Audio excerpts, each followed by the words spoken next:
వ్యవసాయం పెట్టుబడి వస్తుందని చెప్పి వాళ్ళు పైసలు ఎట్లా ప్రభుత్వం ఇస్తుంది అని చెప్పి పెద్దలు కూడా దగ్గర పెట్టుకోలేదు.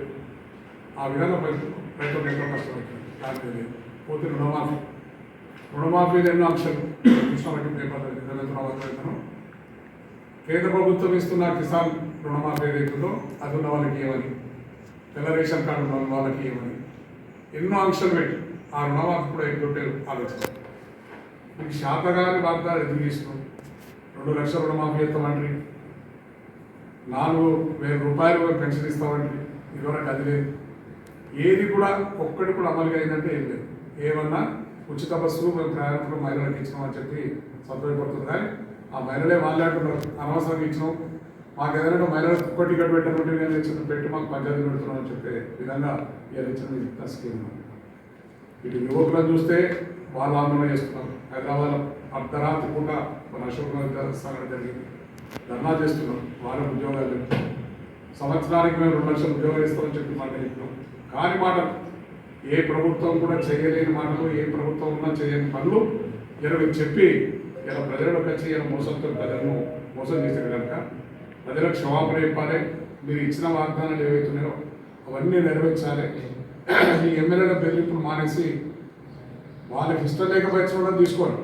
వాళ్ళకి ఎవరు ఉంటే టీఆర్ఎస్ పార్టీ మీద కోపం ఉండో, లేకుంటే టీఆర్ఎస్ పార్టీలో మేమేమో అనుభవించలేదు, మా టికెట్ రాలేదని ఇటు బాధపడుతున్నటువంటి వాళ్ళు ఎవరు ఉంటే తీసుకోండి. కానీ వాళ్ళని భయపెట్టించకుండా భయభ్రాంతులు చేసి మాత్రం తీసుకోవద్దని చెప్పి హెచ్చరిస్తున్నాం. మంచిది కాదు, ఎన్ని రోజులు ఉండదు. ఇలా మీ ప్రభుత్వ అధికారం ఉండదని చెప్పి మీ భయానికి భక్తికి వస్తున్నారు. మా ప్రభుత్వం ఉండగా కూడా మా దగ్గరికి వచ్చిన ఎమ్మెల్యే ఎన్నడూ కూడా భయపెట్టలే. వాళ్ళ అభివృద్ధి కోసం, వాళ్ళ అవకాశం కోసం వచ్చిన కానీ మేము ఎక్కడ కూడా బ్లాక్మెయిల్ చేయలేదు, ఎవరితో కూడా బెదిరించి తీసుకోలేదు. మీరు ఇవాళ బెదిరిస్తున్న మాట వాస్తవం కాదా, మీ ఉదయం మీద చేసుకొని చెప్పని చెప్పి నేను ముఖ్యమంత్రి గారిని అంటున్నాను. ఎవరు కూడా ఏం చేయలేదు. మరి రుణమాఫీ మార్గదర్శకాలు వచ్చినాయి, రేషన్ కార్డు ఉంటేనే ఇస్తామని చెప్పేసి అంటున్నారు. అసలు రేషన్ కార్డు భార్య పేరు మీద భూమి పట్టా ఉంటుంది, భర్త పేరు మీద పట్టా ఉంటుంది. మరి వాళ్ళిద్దరికి రేషన్ కార్డు రావాలి అని అంటే ఎట్లా? మరి వాళ్ళిద్దరి పరిస్థితి ఏంటి? మరి ఇద్దరు ఉండుడా ఫ్యామిలీ మరి విడిపోయి మరి 2 రేషన్ కార్డులు సృష్టించడం అనే విధంగా ఇలా మరి కాపురాలలో చిచ్చు పెట్టే విధంగా మరి ఆ యొక్క మార్గదర్శకాలు మభ్యపెట్టే విధంగా ఉన్నాయి తప్ప అవి పనికొచ్చే విధంగా లేదు. మీరు డిసెంబర్ 9 రోజు అందరూ అయితే తెచ్చుకొని నేను అందరికి ఇస్తానన్నాడు. మళ్ళీ ఇలా ఫ్యామిలీ తోటి ఉన్న రేషన్ కార్డు ఉంటేనే వాళ్ళకి ఇస్తా అంటారు.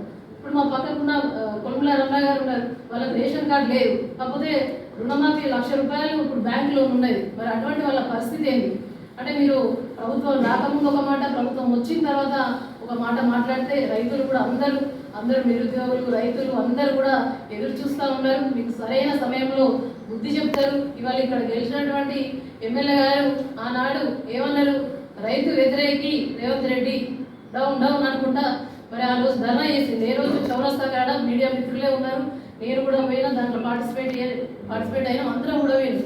ఇవాళ రైతు వ్యతిరేకమైనటువంటి రేవంత్ రెడ్డి రైతు పక్షపాతి ఎట్లయితాడు అని చెప్పేసి నేను ప్రశ్నిస్తా ఉన్నా.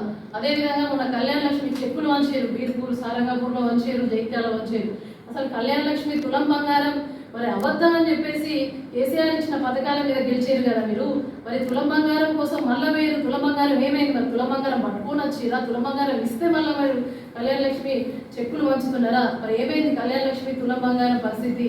మీరే కదా తులం బంగారం అబద్ధం, కేసీఆర్ సార్ ఇచ్చిన 1,116 కరెక్ట్ అని చెప్పేస్తే కేసీఆర్ సార్ ముఖం చూసి అలా ఓట్లు వేసిన వాళ్ళ మరి ఆశలన్నీ కూడా నిరాశలు వేసి ఒక నిరుద్యోగులాగా మళ్ళీ అక్కడ ప్రభుత్వం ఉన్నది, అభివృద్ధి జరుగుతుంది అని అంటే ఏం అభివృద్ధి తీసుకొచ్చారు మీరు?